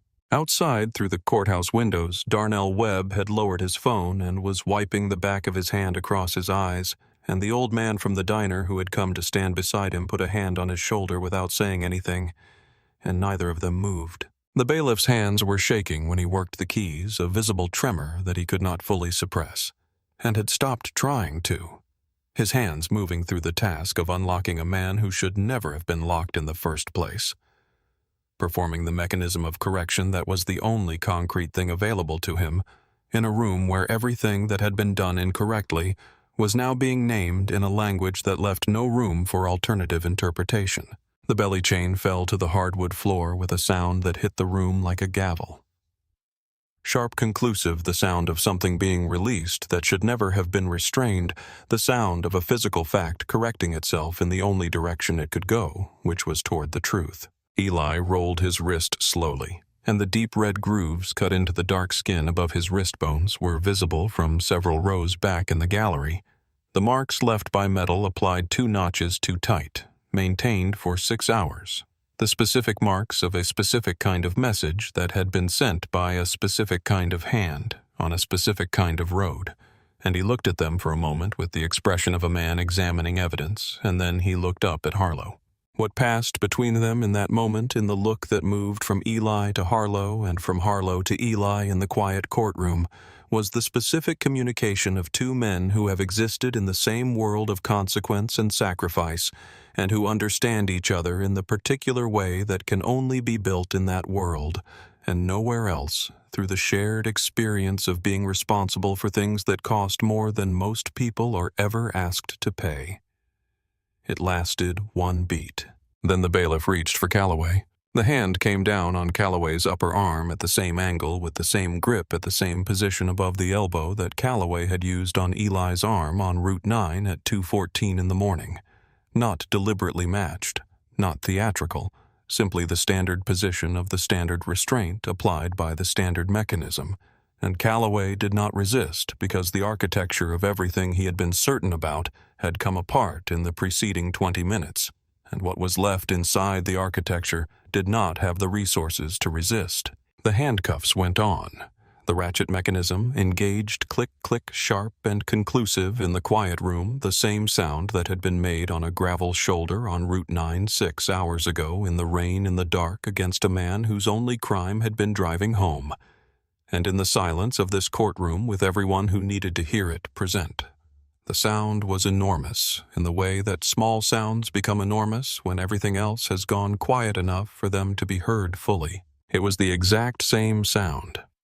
And in the specific silence of that specific room, it sounded like what it was, a thing being returned to its sender, unopened exactly as it had been sent. Reeves's chair was empty when Calloway was led through the side door he had slipped out during the moment when Harlow was walking down the aisle, and every eye in the room was somewhere else, and no one had noticed him go, which was consistent with 23 years of practice at occupying the periphery of the events he was present for. Outside, Darnell Webb had stopped filming and was standing with his phone lowered, and his eyes still wet, and the old man's hand still on his shoulder and across the street. The Gas and Go morning cashier had come outside and was standing in the doorway, and the hardware store guy had come to the sidewalk, and none of them were saying anything, just standing in the October morning with the specific quality of people who have witnessed something that will not be ordinary again and know it. The footage on Darnell's phone was 43 minutes long and captured through courthouse glass at an angle more than anyone who hadn't been in the room would have believed possible. He looked at it for a moment. Then he posted it. Eli walked out the courthouse's heavy glass doors into a morning that had cleared while the courtroom was being rearranged. The October rain entirely gone. The sky a pale, cold blue with the specific clarity of air that has been washed clean by a storm that has finished everything. Smelling of pine and wet earth, and the particular sharpness of a morning that is beginning over from a point closer to honesty than it had been when it started. He stood at the top of the courthouse steps and breathed, and the breathing mattered in a way that breathing rarely consciously matters after 6 hours in a room with no windows. The air of the outside world, even cold and sharp and carrying the particular smell of a Virginia October morning, was simply the air of the outside world, and the difference between that and the alternative was the whole distance between two entirely different kinds of existence. He was not in Orange. Lieutenant Commander Voss had arranged the change of clothes with the same organized efficiency that characterized everything she did. A freshly pressed set of Navy working uniform camouflage pattern, crisp and clean, his chief's anchors on his collar, the seal trident pinned to his chest, the tactical Garmin watch returned to his wrist, his keys in his pocket, and he stood at the top of those steps in his uniform looking exactly like what he was, which was the first time since 2:14 in the morning that the external fact corresponded to the internal truth. Below the steps and across the street, a crowd had gathered, people from the diner and the hardware store, and the gas station people who had been passing and stopped when they saw the military vehicles. People with phones out who had been filming through the courthouse windows for the better part of an hour and had captured in the incomplete but suggestive way of phone cameras through glass the outline of what had been unfolding inside. Darnell Webb was still there, standing with the old man from the diner on the corner of the sidewalk. His phone down now, watching the courthouse doors with the expression of someone waiting to see whether what he had witnessed was going to be confirmed by what came out those doors. When Eli came out, Darnell looked at him for a moment, at the uniform, at the posture, at the expression that carried in it the specific quality of a man who has been through something difficult and has come out the other side of it, still entirely himself. And then he looked back at his phone, where the 43-minute video had already received in the 17 minutes since he posted it more views than anything he had ever put online. Chief Roy Dunmore had arrived in the parking lot of his own department several minutes earlier, pulled from a county executive breakfast by a desk sergeant's increasingly alarmed phone calls, and he was sweating in the October air, despite the cold, standing in the presence of military vehicles that had parked in his lot without asking permission, wearing the expression of a man who has arrived at a situation that is managing itself in a direction he has no tools to redirect. He had used the phrase isolated incident 3 times. He was preparing to use it a 4th time when Harlow descended the courthouse steps and stopped at the bottom, and Dunmore moved toward him, and what followed was not a long conversation, because Harlow was not a man who used more words than the situation required, and what he said to Roy Dunmore on those steps was precise, comprehensive, and delivered in the quiet, level voice that was, for those who knew how to read it, considerably more serious than shouting. Special Agent Carl Briggs stepped out of the black Ford Explorer that had parked behind the Humvees and produced his credentials with the efficiency of long practice. The specific economy of motion of a man who has done this particular thing enough times that it has become purely functional, stripped of the slight self-consciousness that the gesture carries in its early iterations. He named himself and his office and stated that the FBI was formally opening a civil rights investigation into the Harlow County Police Department under 18 United States Code Section 242, effective immediately, and that this decision had been reached before this morning, but had been waiting for a predicate that was now unambiguously present. Dunmore's face moved through several expressions in rapid succession. Briggs did not give him space to respond. He described what the investigation had assembled over the preceding 6 months, 18 months of Route 9 traffic stop records, cross-referenced against driver demographics, civil asset forfeiture logs, 3 prior complaints that described Calloway's methods in language so similar it could have served as a single template, and now body camera footage of the entire arrest, a destroyed federal document, a fabricated probable cause statement sworn under oath, and the testimony of a vice admiral who had been present in the courtroom when the consequences of those things were addressed. He described the pattern those documents revealed, the specific embedded habit of an operation that had been running long enough to become invisible from inside it, the kind of thing that only becomes legible from outside when a single incident provides the angle of vision that the pattern viewed from within had never allowed. Dunmore was no longer saying anything. Briggs turned to Eli, who had come down the courthouse steps and was standing to the side watching the exchange with the calm attention of a man observing a tactical situation that is proceeding in the correct direction, and Briggs shook his hand genuinely without performance and said that he was sorry this had happened to Eli in the place he called home. Eli said he appreciated it and that he would like to go home. "You will," Harlow said from Briggs's right. "One last piece of business." He turned back to Dunmore and said in 30 seconds, and without raising his voice, the last thing he had to say to the chief of the Harlow County Police Department on the steps of the courthouse that Dunmore had spent 3 decades walking past every morning on his way to work, treating as permanent and immovable, and his and Dunmore nodded repeatedly in the manner of a man for whom nodding is the only available response to a thing he cannot argue with, which was a new experience for a man who had spent 3 decades surrounded by people who had learned not to argue with him. "Go home," Harlow said to Eli. "Stay there for a week. We'll handle the rest." He paused. "That's a direct order." Eli nodded once the clean, economical nod of a man who can follow a direct order, and got into the Suburban. The door closed. Through the tinted window, he watched Roy Dunmore standing on the courthouse steps, surrounded in the clear October morning by the consequences of 3 decades of looking away at the right moments, and then the vehicle pulled forward and the courthouse dropped behind a stand of Virginia pines, and Eli closed his eyes. Darnell Webb's footage went up at 11:23 in the morning from a phone that was not connected to anything except a 19-year-old kid's instinct that what was happening behind those windows needed to be recorded and needed to be seen. Shaky shot through courthouse glass partial audio. The kind of footage that looks amateur because it is amateur, and that tells the truth precisely because of that. Because the unsteadiness of the hand behind it communicates in a way that edited, polished footage cannot.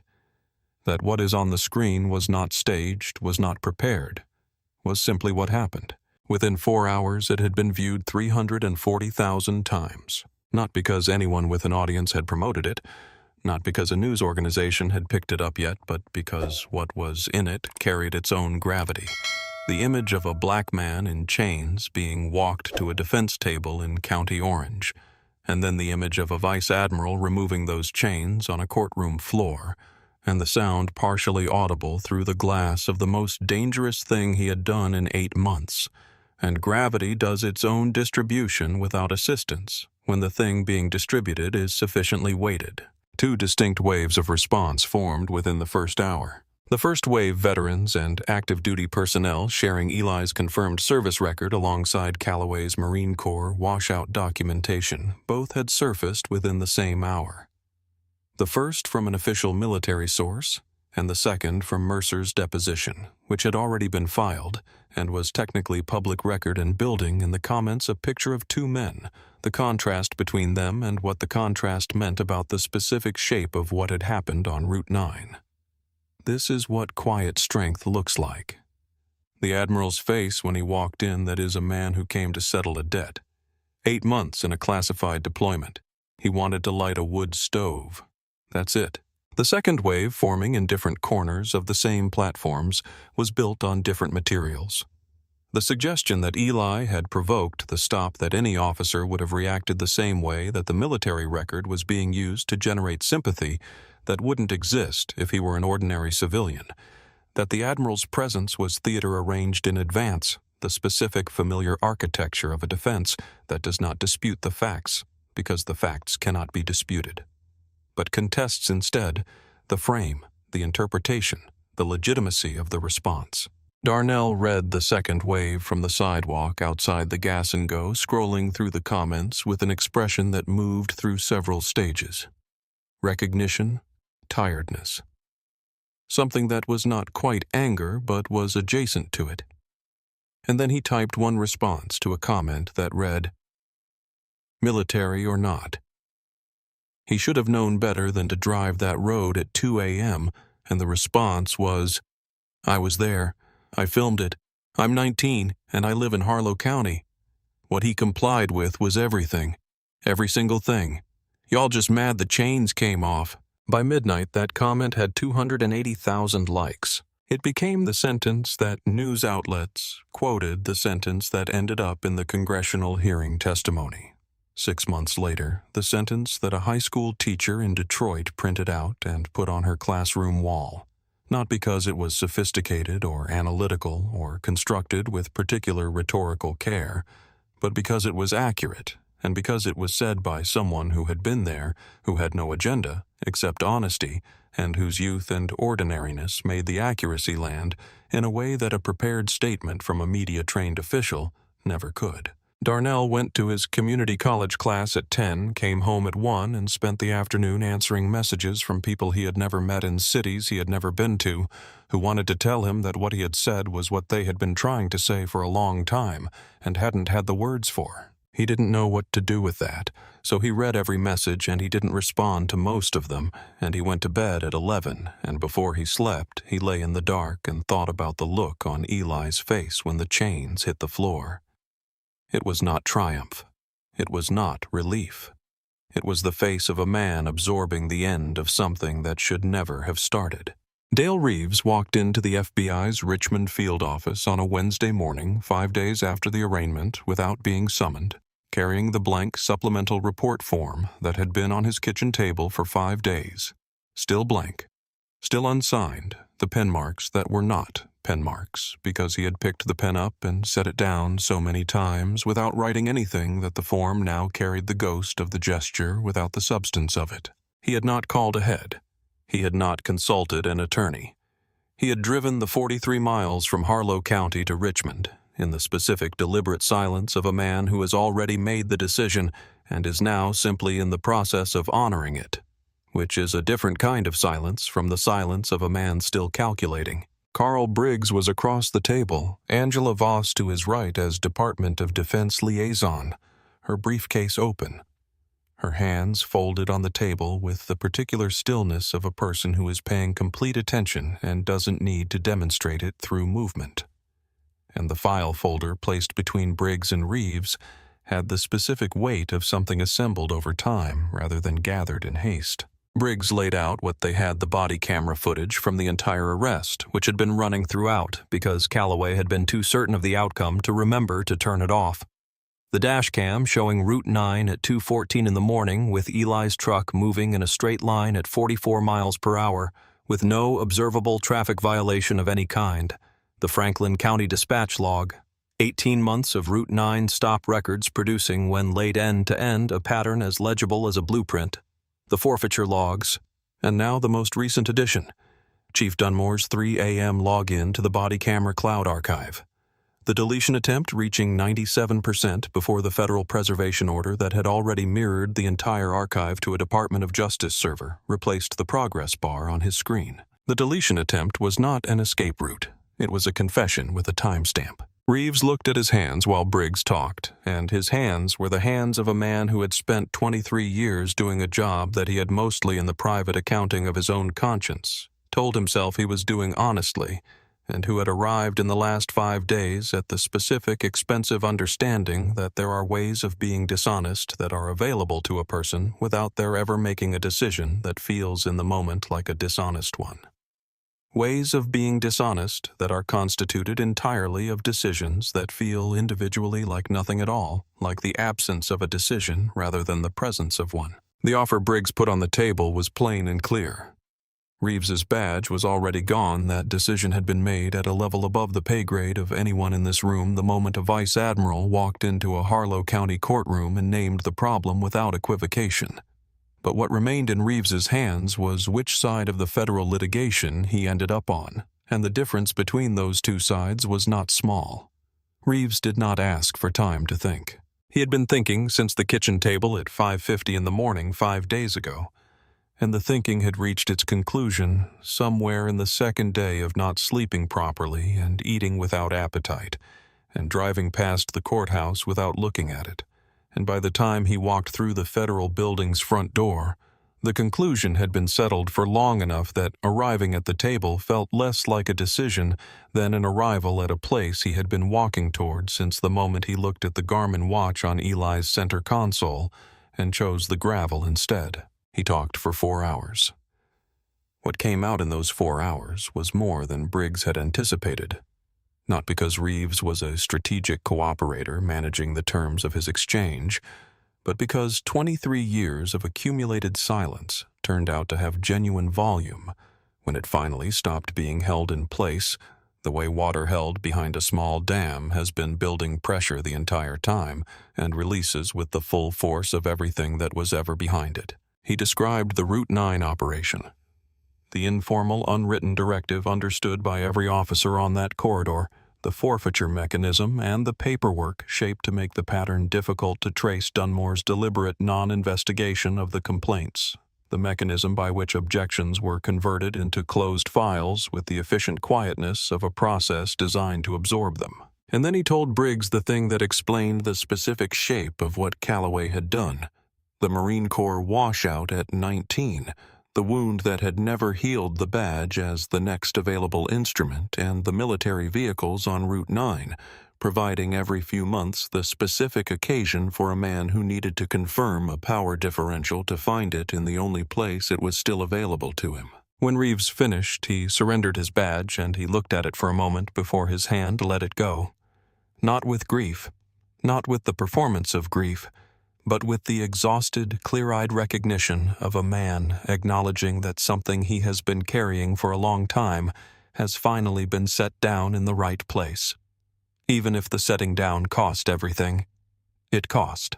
Roy Dunmore sat alone in his office at 3 o'clock in the morning, 2 days after the arraignment, lit only by the glow of a computer monitor, and used his administrative credentials to access the department's body camera cloud archive, with the specific concentration of a man who has decided that what he is doing is necessary and is not allowing himself to examine whether it is also advisable, because examining advisability at this particular moment would require a kind of honesty that he had been systematically avoiding for 30 years. He selected all. He initiated deletion. He watched the progress bar move green and certain toward completion. At 97%, the screen changed. A federal preservation hold notification. Replaced the progress bar archive access. Flagged user action. Logged timestamp recorded. IP address. Confirmed. And the flat institutional language of federal systems that have been designed specifically to record these moments stared back at him from the screen in the blue-white light that had the quality of something forensic, something that was already gathering evidence about the man sitting in front of it. The FBI's preservation order had been served electronically at 1:47 the previous morning, and the entire archive had been mirrored to a Department of Justice server before Dunmore's login appeared in the access log, which meant that the deletion attempt had not deleted anything except the impression that Roy Dunmore had possessed the judgment to stop before confirming in the most concrete possible terms that he understood what he was trying to hide. He had not covered his tracks. He had signed them. He sat in front of that screen for a long time in the dark of his own office in the building he had walked past every morning for 30 years, with the cursor blinking in the blue-white silence, and the thing he had been good at, his entire career, looking away from the thing that was in front of him, finding the angle of vision that excluded the inconvenient detail, was finally entirely no longer available. The plea agreement took 4 weeks to negotiate. 5 years in a minimum security facility. His attorney called it pragmatic. Dunmore accepted it with the specific, drained practicality of a man who has run out of roads and arrived at the one remaining door. The Harlow County Police Department was placed under a 5-year federal consent decree within the month following the arraignment. Independent monitoring, mandatory transparency reporting, oversight of every significant departmental decision. The specific architecture of institutional correction applied to an institution that had demonstrated across a documented pattern of embedded and deeply ingrained behavior that it was not capable of correcting itself from within. The Route 9 investigation was documented in a 64-page Federal Civil Rights Division report that became part of the training materials for multiple U.S. attorney offices within the year. Not as a historical case study in the past tense way of things that used to happen, but as a living example of how a pattern of abuse becomes invisible from outside when it has been running long enough to become the institution's normal, and how a single documented incident can make the entire pattern legible in a way that changes what is possible to ignore. A new police chief was appointed under the terms of the decree, a woman named Angela Forsyth, who had spent 12 years running a police accountability organization in Richmond and who took the position with the stated and publicly recorded intention of building a department that operated for the first time the way its job description had always said it should. This is not the end of the story, but it is the place where the institution's fate, which matters less than the people's, can be left, because what remains to be said belongs to 3 people, and to a road, and to a kind of music that has been playing through this story since the beginning. Patient and unhurried, waiting for the moment when the rest of the story was finished, and it could finally be heard for what it was. 7 months after the arraignment on a Thursday morning in May, Eli arrived at the federal courthouse in Richmond through the back entrance that Carl Briggs's team had arranged, and he was in full dress uniform medals in their correct order across the left breast.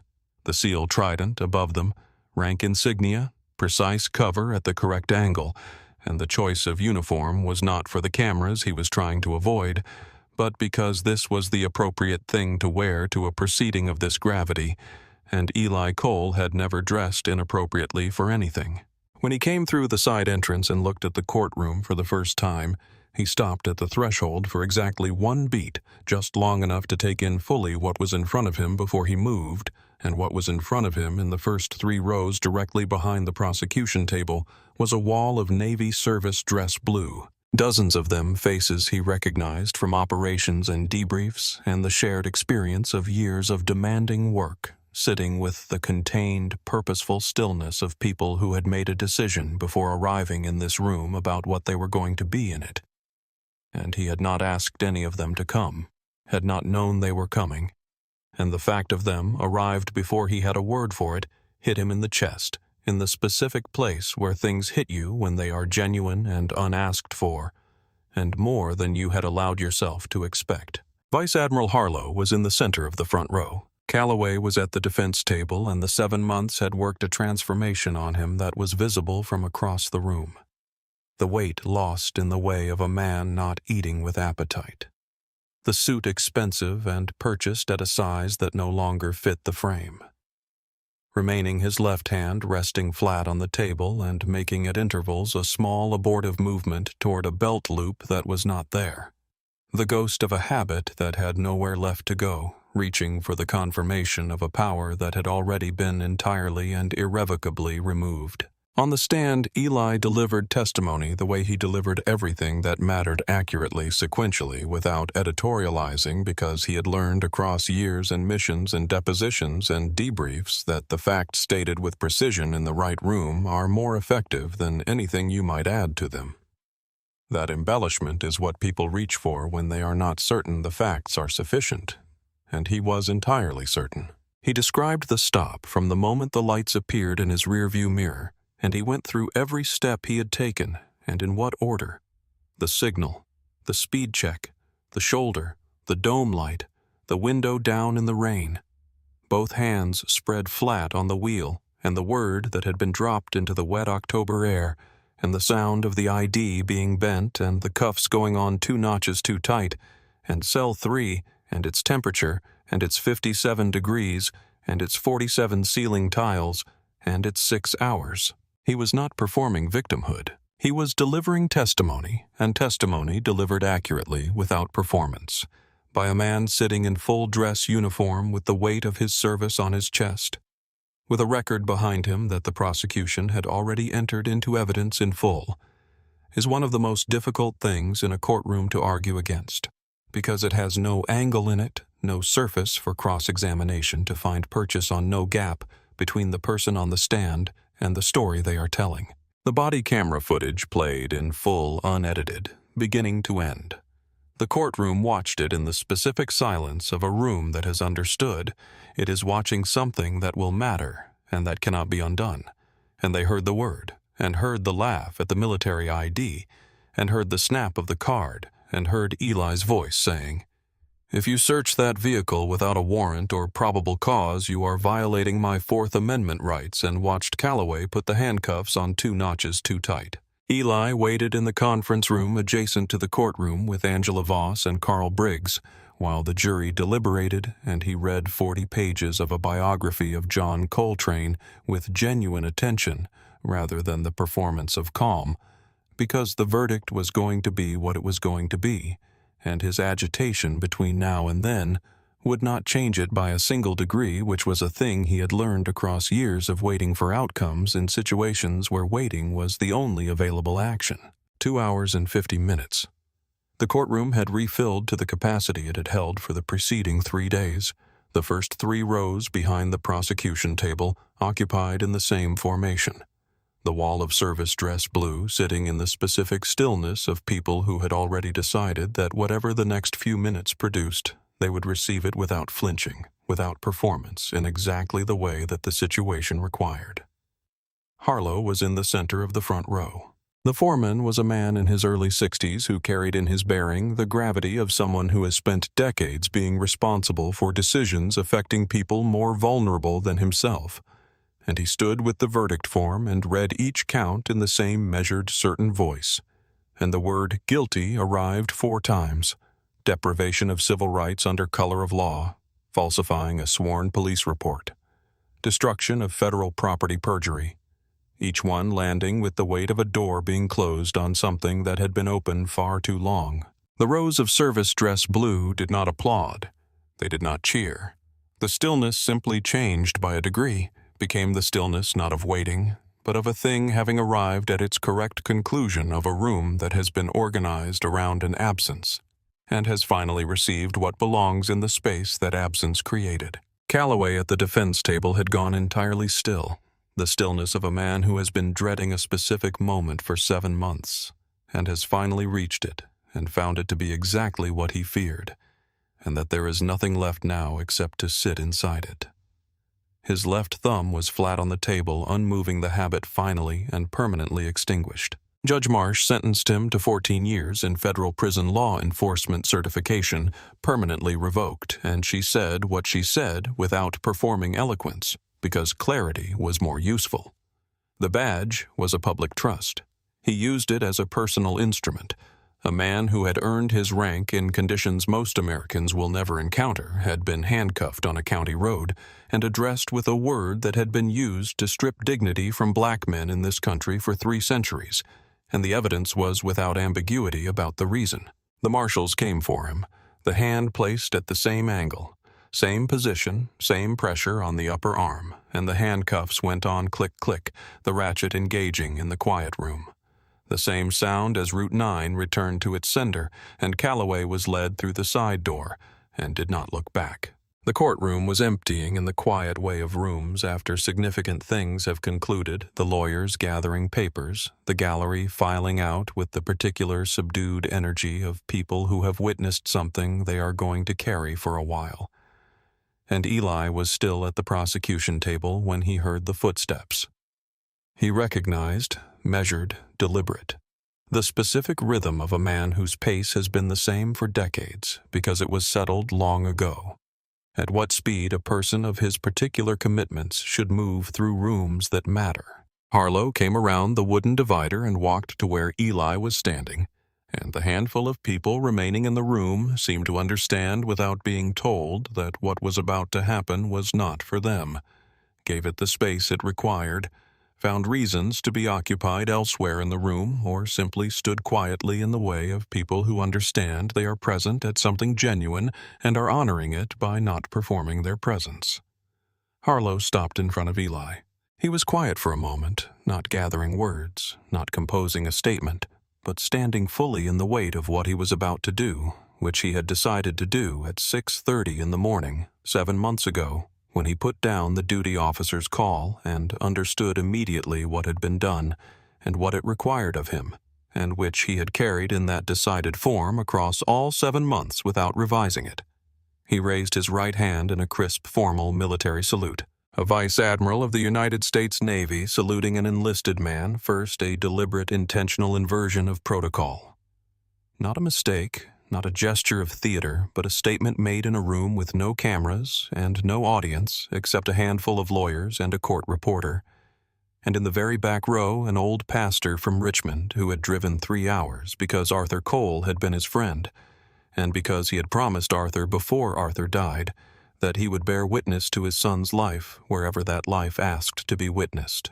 On behalf of the United States Navy, Harlow said, and on behalf of a country that failed you on Route 9, I owe you an apology, Eli. You deserved better than what happened to you that night. I am sorry. Eli held the salute for 3 counts clean and precise, carrying in it everything the gesture can carry, which in this case was considerable, and then returned it with the snap of a movement that held in it 8 years of service and 33 years of a man who had decided at 14 at a kitchen table how he was going to carry himself through the world. They held together for 1 beat. Both hands came down. Go home, Chief Harlow said quietly. That's a direct order. Eli looked at him, the look of a man receiving something genuine he did not ask for, that he recognizes as true and therefore receives honestly. Yes, Admiral. Harlow turned and walked out, and the courtroom was quiet in the way of a room where something has been completed, and what remains is the specific, sufficient stillness of completion. On a Tuesday in August, Eli drove to Virginia Beach in jeans and a plain dark jacket parked in the public lot adjacent to the Navy SEAL Foundation building, gave his name to the receptionist who did not recognize him, and set a cashier's check on the table in the small conference room where the Director of Family Support Programs, Patricia Graves, led him because he had decided what he wanted and needed only the mechanism to achieve it, the full civil settlement amount.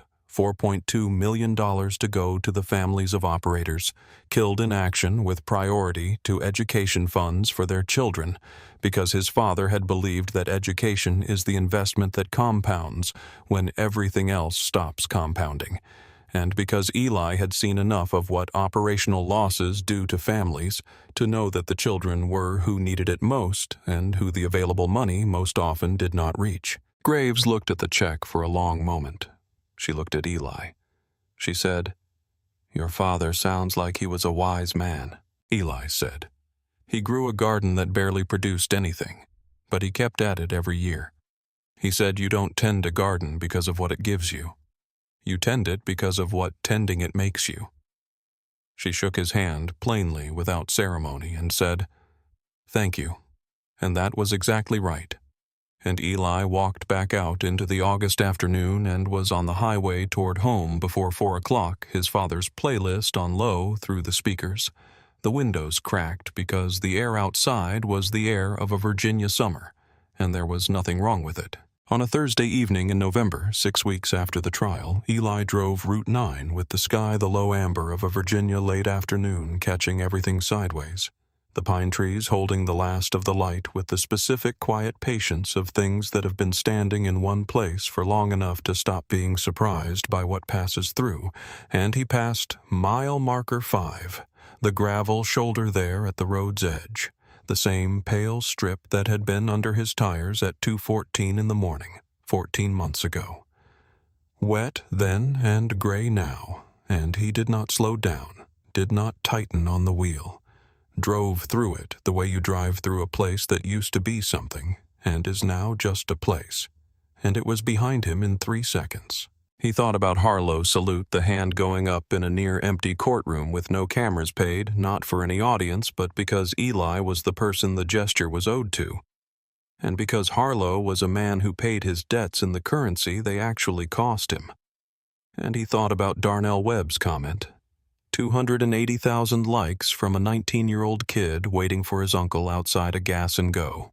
What he complied with was everything. The most accurate sentence written about any of it by the person least expected to write it, which was why it landed where it landed and stayed. He turned onto Creek Hollow Road, and the pines came close, and his porch light was on the timer, waiting the small architecture of his ordinary life intact and unchanged and entirely his. He pulled into the driveway and sat in the truck with the engine running for one moment, listening to the November quiet, the creak of pine branches in the wind, the distant sound of the creek. And then he pressed play, and Sam Cooke came through the speakers. The 1965 recording, the same voice his father had loved, unhurried and certain, the sound of a man who had survived things and understood that surviving was not the end of the story, but the condition that made the rest possible. And it did not feel this time like a ritual for crossing back over.